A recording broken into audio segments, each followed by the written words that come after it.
Sebenarnya banyak prestasi loh di Dinas Kesehatan ini. Iya. Selalu ada inovasi-inovasi yang sampai ke tingkat nasional gitu kan. Oke. Nah, kelas ibu muda, kita menggunakan aplikasi yang bisa diakses oleh ibu-ibu muda. Ya jangan bayangkan 2324. Kami menemukan ibu muda melahirkan usia 12 tahun ada. Inovasi kita juga masuk ke dalam top 99 gitu. Bekerja di kesehatan itu banyak tantangannya, justru banyak tantangannya.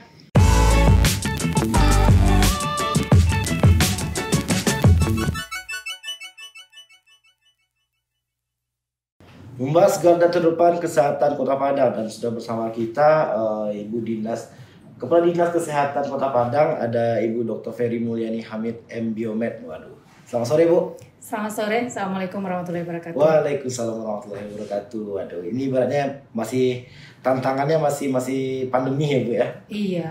Ibaratnya emang kalau udah hampir 2 tahun ya, Bu? Hampir 2 tahun. Iya, kita di Padang pandemi itu masuk Maret 2020. Nah, sudah 1,5 tahun jalannya. 1,5 tahun, Iya. dan sekarang udah mulai akselerasi buat vaksin ya, Pak?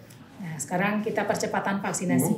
Nah, mungkin boleh diceritakan, Bu, ibaratnya apa? Kalau misalnya saya tanya ibaratnya tentang pandemi di Kota Padang gitu lah. Anggaplah mungkin dari 2019, 2020 sampai sekarang, gimana ceritanya alurnya gitu? Iya, kalau kita berbicara pandemi, kita semua di Kota Padang ini pelaku sejarah ya. Karena memang kita masuk ke dalam episode pandemi itu sendiri. Kita berada di saat yang nanti akan menjadi cerita bagi anak cucu kita nantinya. Belum tentu mereka melewati masa pandemi seperti saat sekarang ini harus pakai masker kemana-mana. Ya. Nah, kalau kita berbicara pandemi, pada saat Bapak Presiden mengumumkan pandemi pada tanggal 2 Maret 2020, nah kita di Kota Padang sesungguhnya itu sudah mengantisipasi. Pasti dalam waktu dekat pandemi ini akan masuk ke Padang, virus ini akan masuk ke Padang. Dan waktu masuk ke Padang bulan berapa? Bulan 4 ya? Masih bulan Maret. Bulan Maret 2020 ini iya. ya? Tanggal 2 pagi Pak Presiden mengumumkan, malamnya kita langsung rapat dengan wali kota, dengan semua unsur terkait. Kemudian kita antisipasi apa yang harus kita lakukan, setiap hari kita melakukan pertemuan-pertemuan. Kemudian sampai suatu saat saya masih ingat tanggal 27 Maret, ada kasus positif. Oke. Di Kota Padang. Itu yang pertama. Itu yang pertama. Maret. Waduh, diingat sih ya, 27 27 Maret. Maret kasus positif pertama di Kota Padang. Karena kebetulan rumah sakit kita pada belum siap dan yang bersangkutan tidak mau dirawat di rumah sakit Padang, dirujuklah ke Bukit Tinggi. Dan kebetulan yang kena ini adalah petugas kesehatan. Di Bukit Tinggi nggak dirawat, dikembalikan pulang, kemudian isolasi mandiri di rumah. Iya. Nah, kemudian kasus kedua positif ibu-ibu baru habis reunian dengan kawan-kawannya, ketemu dengan kawan-kawannya yang dari Malaysia, kemudian dari mana-mana, ketemu kemudian mengeluh sakit perut, mual, muntah, dianggap penyakitnya yang biasa, dibawalah berobat ke salah satu rumah sakit, dirawat seperti penyakit biasa, tidak terpikir bahwa itu COVID. Tetapi dalam 5 hari rawatan terjadi penurunan kondisi, nah baru curiga nih COVID. Nah, ya karena waktu awal itu labor kita belum ada, semuanya belum, kita harus menunggu hasil pemeriksaan dari Jakarta, maka hasilnya lama keluar, begitu keluar beliau sudah meninggal. Nah itu kasus meninggal pertama kita di Padang di akhir Maret tadi. Dan April, Mei, pas saat bulan puasa tahun lalu juga udah semacam PSBB ya, istilah muncul ya, Bu? Iya, di awal-awal itu ya kasus kita. Kalau awal-awal kasus itu dapat kasus 2 atau 3 saja itu sudah luar biasa takutnya masyarakat. Banyak diskriminasi, banyak yang takut, sehingga menjadi beban. Kita harus menyadarkan masyarakat bahwa penyakit ini bukan penyakit kutukan. Orangnya tidak perlu dijauhi. Bahkan kami menyelesaikan permasalahan sampai ke tingkat kelurahan. Ada tetangganya yang tidak mendengar batuk tetangganya yang sakit saja itu sudah takutnya luar biasa. Parno gitu ya, Bu? Parno, pemahaman-pemahaman ini. Belum lagi kita harus mencari APD. Alat perlindungan diri, baju hazmat, masker, kemudian hand sanitizer yang langka di mana-mana. Nah, itulah tugas kita. Banyak upaya yang kita lakukan. Di masa awal pandemi karena baju hazmatnya nggak ada, kita Kota Padang, Dinas Kesehatan itu bikin baju hazmat sendiri. Untuk kita bagikan ke teman-teman yang melakukan tracing ya, penelusuran di masyarakat mana yang positif, siapa yang pulang dari perjalanan, ya kita bikin sendiri bajunya. Baju hazmat, daripada mereka pakai baju hujan ya, untuk melindungi diri pakai jas hujan. Dan itu mungkin respon sebagai orang kesehatan dan itu ketika ada kasus pertama meninggal, respon Ibu selaku Kepala Dinas Kesehatan Kota Padang seperti apa waktu Ibu ceritanya? Iya, karena ada yang meninggal, kita nggak tahu pemulasaran jenazah orang meninggal ini seperti apa. Kita harus searching, belum pengalaman, baru peninggal pertama. Kita searching internet, kemudian kita berkomunikasi dengan Kementerian Kesehatan bahwa yang meninggal itu harus dilakukan pemulasaran jenazah seperti orang COVID. Ya, pemulasaran jenazah dilakukan di rumah sakit, kemudian dikubur, kuburannya harus jelas, tidak boleh berdekatan dengan sungai, kedalaman ya seperti aturan-aturan itulah yang kita lakukan untuk kasus pertama. Karena sudah ada kasus pertama, kemudian kita diskusikan kemungkinan akan ada kematian-kematian berikutnya, maka pemerintah Kota Padang memutuskan membuat kuburan khusus untuk COVID di Bungus. Ya. Nah, maka semua yang positif COVID meninggal dibawanya ke Bungus. Sekarang ya udah penuh lah Bungus. Udah penuh sampai udah hampir 2 tahun jalan gitu. Nah, 2 tahun jalan. Karena kematian kita sudah 550 orang. Sekitar 350 itu kuburannya di Bungus, dimakamkan di Bungus. Yang lainnya bisa ada yang dibawa pulang kampung atau di makam keluarga sendiri. Berarti mungkin balik lagi seperti yang Ibu bilang kalau ini sejarah buat kita semua gitu ya. Nah, ini kita pelaku sejarah, kita masuk ke dalam dramanya COVID ini gitu. Iya. Dan apakah kalau Ibu di Dinas Kesehatan aktifnya dari tahun berapa, Bu? Udah 10 tahun kan, 15 tahun? Yang di Dinas Kesehatan Kota Padang, saya masuk Padang ini tahun 2007. 2007, tapi sebelumnya juga udah di Sebelumnya ya, saya tamat dokter itu tahun 94. Bertugas sebagai dokter PTT di pesisir selatan, dari puskesmas ke puskesmas. Kemudian tahun 1998 saya selesai PTT, saya dinas di Rumah Sakit Tentara Reksodiwiryo. Tahun 2002 diangkat jadi pegawai negeri, ditugaskan di Pariaman. Di Dinas Kesehatan Pariaman? Di puskesmas di Kabupaten Padang Pariaman. Kemudian 2007 pindah ke Kota Padang, ya masuklah bergabung dengan Dinas Kesehatan Kota Padang. 2007 ke 2021 itu waktu yang sudah berapa tahun? Iya, sudah 15 tahun. Hampir 15 tahun gitu ya. Dan memang istilahnya pasti banyak selain cerita corona, cerita COVID yang mungkin bisa membuat bisa dibagikan ke teman-teman Maggie TV gitu, Bu. Apakah memang ada kasus yang memang benar-benar lebih beratkah dari COVID ini atau seperti apa gitu? Iya, kalau kita berbicara kesehatan, sebenarnya kita membicarakan bagaimana masyarakat itu sadar, peduli, mau dengan masyarakat hidup sehat. Gitu. Karena sesungguhnya mencegah itu lebih baik daripada mengobati. Ya, saya masuk ke Kota Padang ini tahun 2007. Pada saat itu adalah gempa yang skalanya lebih rendah ya dibandingkan 2009, tapi cukup merepotkan kita juga. 2007 ya. Nah, 2007 gempa 2007 ya di saat itu ya masyarakat bahkan di kantor dinas kesehatan sendiri kerjanya di tenda, nggak berani masuk ke dalam. Nah kemudian di 2007 saya masuk bergabung dengan dinas kesehatan, diletakkan di bidang pelayanan kesehatan, ya banyak event yang sudah saya ikuti. Bukan sekarang ini kepala dinas nggak pernah mengikuti kegiatan P3K. Ya kalau ada kegiatan Tour de Singkara, ya saya turun ke lapangan gitu kan, menjadi tim P3K-nya. Kalau ada yang jatuh, ya diobati lukanya seperti itu. Kemudian ada Dragon Boat ya. Nah, Dragon Boat ya. Festival internasional juga. Iya, festival internasional ya saya ikut jadi tim P3K-nya. Kemudian ada kegiatan vaksinasi massal juga, misalnya untuk anak sekolah, saya ikut juga gitu. Jadi ya kegiatan dokter, kegiatan pencegahan itu ya dilakukan ya karena di sekolahnya dokter sih. Iya, berarti artinya memang itu yang kita kerjakan. Kesehatan pastinya ya, gitu. Kalau cerita gempa tadi Bu, ketika semua katakanlah banyak bangunan di Padang yang runtuh gitu dan gempa susulan banyak terjadi, banyak orang yang bisa dibilang memang menjadi korban dan bahkan meninggal dunia kehilangan keluarga gitu. Nah, sehingga Ibu mungkin peran dinas kesehatan di situ apakah ikut sebagai volunteer juga atau seperti apa gitu? Di 2009 ya Padang porak-poranda ya.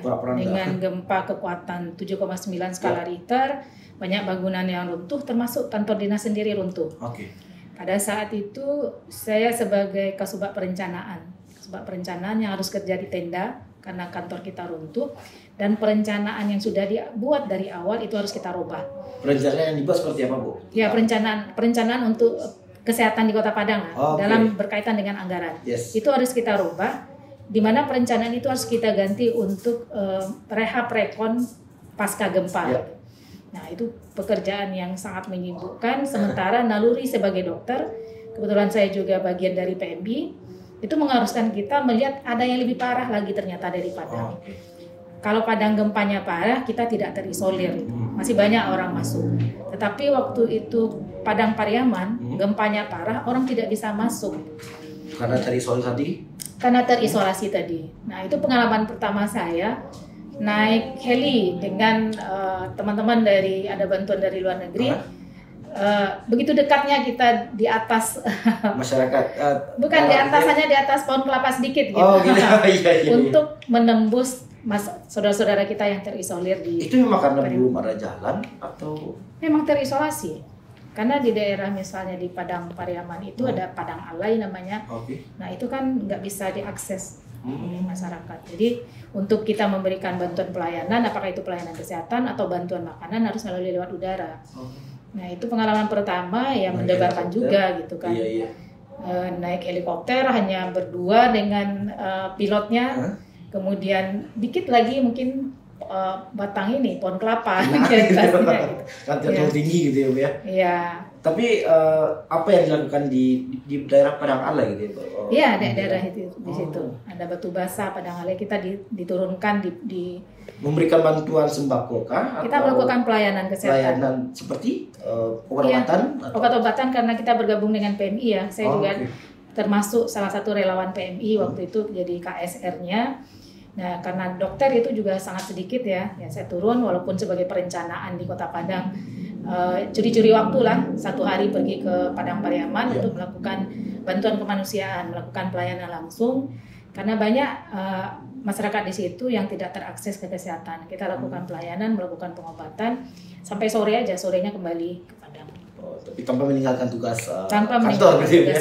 Nah, ini menarik nih, Bu. Ibaratnya masih banyak daerah Sumatera Barat yang bahasanya mungkin terisolir gitu ya, Iya. Dan belum bisa diakses dengan jalan yang pada saat gempa gitu. Itu ya di 2019. Dan itu 2009. Memang banyak daerah yang seperti itu kah atau gimana, Bu? Iya, banyak. Tidak ada Padang Pariaman atau? Tidak hanya Padang Pariaman. Gempa 2009 itu kan tidak hanya Padang. Ada Padang Pariaman, ada pesisir selatan yang juga terkena dampaknya, Pasaman juga gitu. Nah, tentu kita harus berbagi. Walaupun kita di Padang, kita dibantu orang, tapi kita punya kewajiban juga membantu saudara kita di tempat lain. Dan itu tuh lebih sulitkah menanganinya dibandingkan pandemi ini atau gimana, Bu? Beda sih. Beda. Ketika ada bencana alam, ada bencana non alam. Ketika bencana alam, gempa atau banjir, kita udah jelas sasarannya. Oh, orang itu luka, kita obati lukanya. Atau kakinya mau putus ya kita bawa ke rumah sakit. Nah, tetapi kalau bencana non alam, seperti kita, siapa yang kena COVID nggak tahu. Siapa yang karena kalau bencana non alam sekarang ini COVID itu tidak semua orang bergejala, justru 80% tanpa gejala. Orang tanpa gejala gitu. Orang tanpa gejala, mereka bisa kemana-mana. Nah, ketika tidak patuh dengan protokol kesehatan, dia sudah menularkan ke banyak orang. Nah, kita sudah melewati 2 gelombang ini. Ya, gelombang pertama tahun 2020 yang kasusnya juga banyak, tinggi ya di bulan Juli, di Juni-Juli. Nah, kemudian merendah, kemudian di 4 Januari kita mulai sekolah lagi di 2021. Nah, bulan akhir Juli naik kan? Naik lagi kasusnya. Apakah itu karena Lebaran atau karena banyak memang event-event yang mobilitas orang tidak bisa dikendalikan. Banyak yang pulang kampung, Lebaran.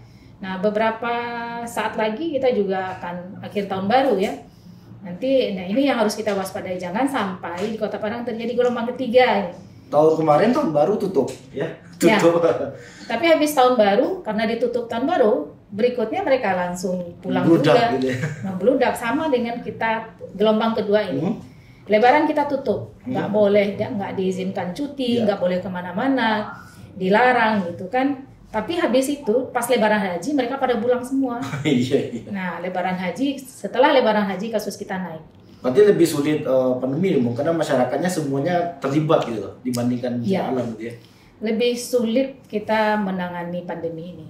Karena yang pandemi ini dunia ya. Yes. Kalau bencana alam ya Sumatera Barat gitu. Betul. Di daerah itu aja berarti. Di daerah gitu itu ya. saja. Tapi kan bantuannya terfokus juga ke daerah yang tertimpa musibah itu gitu. Artinya lebih terlokalisir kita menanganinya. Okay. Kalau sekarang ini kan seluruh dunia penerbangan nggak boleh, segala macam nggak boleh. Gitu.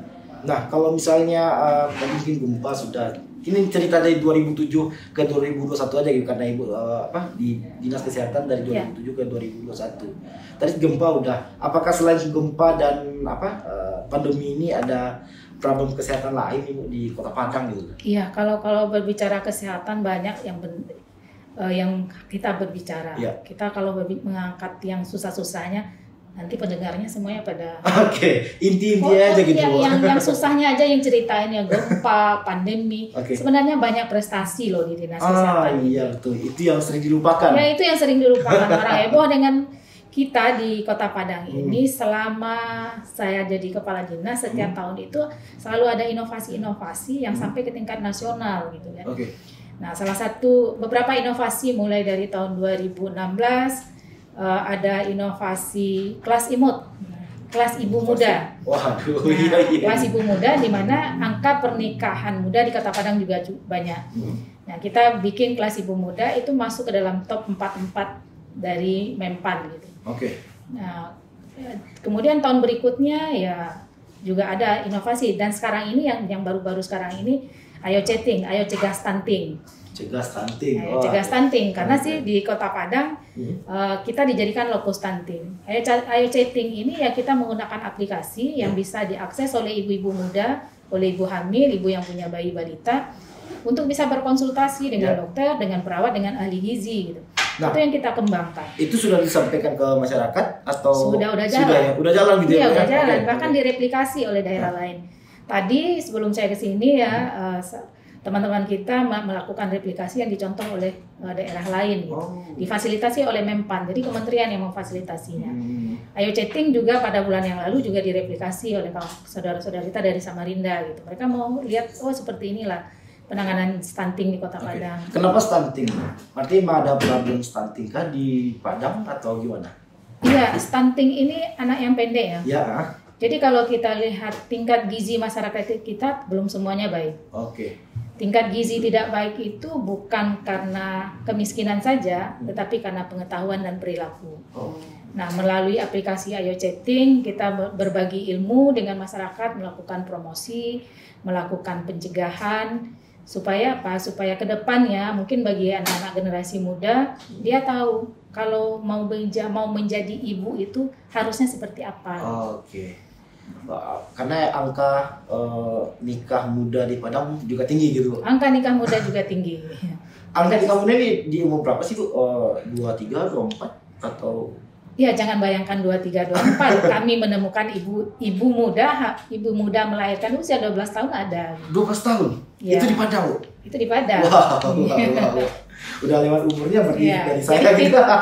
Jadi kalau yang dikatakan anak itu 18 tahun ke bawah. Tapi kalau sudah 23 ya sudah saatnya menikah, nggak masalah. Berarti di bawah 18 tahun itu? 18 tahun itu masih anak. Nah, dan di kita sudah ada yang menikah usia 17, 16, udah ada yang menikah. Udah ada yang punya anak gitu ya? Udah ada yang punya anak.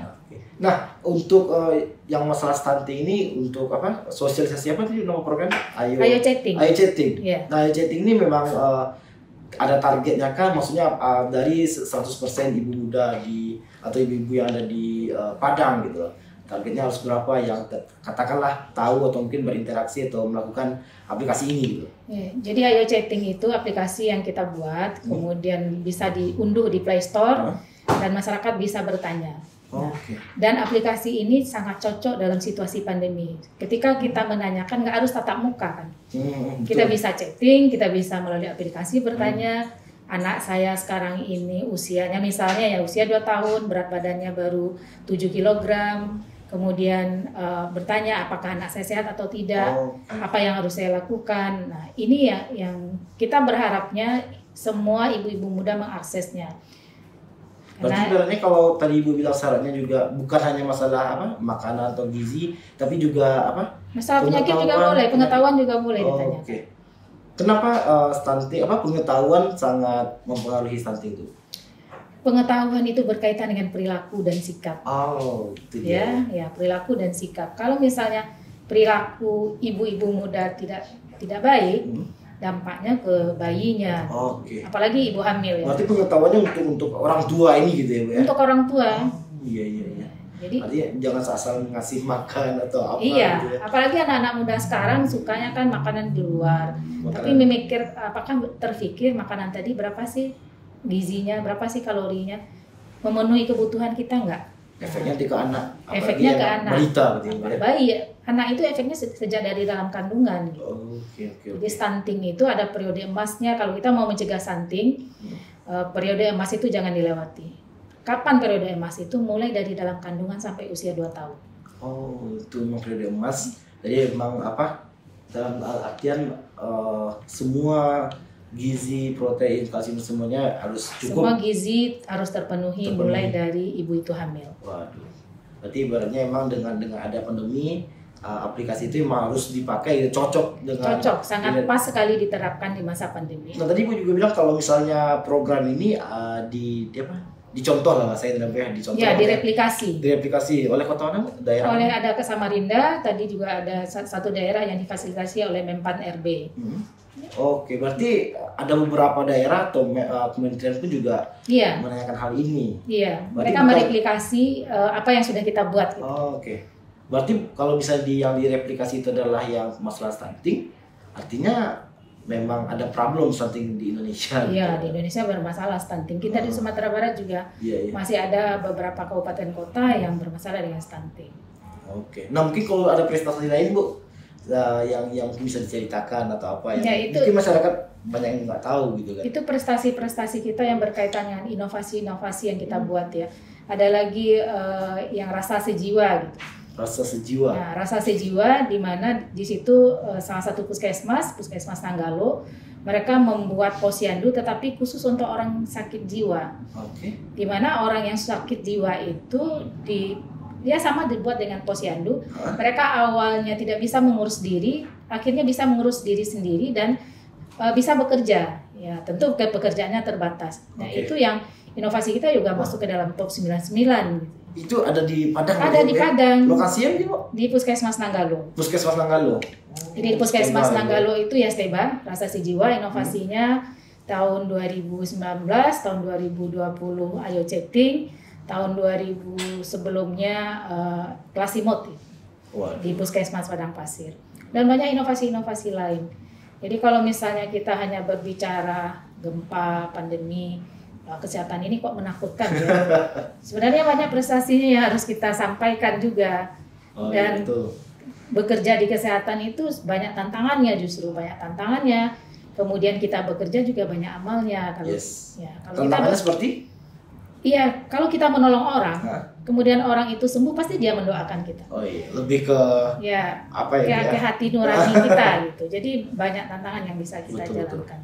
Artinya mas selagi menangani masalah pandemi COVID, kita juga harus terus berinovasi dan melakukan sesuatu yang ada dampaknya untuk masyarakat Kota Padang khususnya gitu. Iya, karena ini dalam situasi pandemi ini kehidupan nggak boleh berhenti. Ya, ibu hamil tetap ada, bayi baru lahir tetap ada, penyakit lain juga tetap ada, nggak bisa kita kesampingkan gitu. Jadi bagaimana cara beradaptasi kita dengan kehidupan ini? Walaupun dengan situasi ini kan kemarin juga pemerintah dulunya juga ada istilahnya new normal. Iya. Gimana kita beradaptasi hal itu? Adaptasi kebiasaan baru.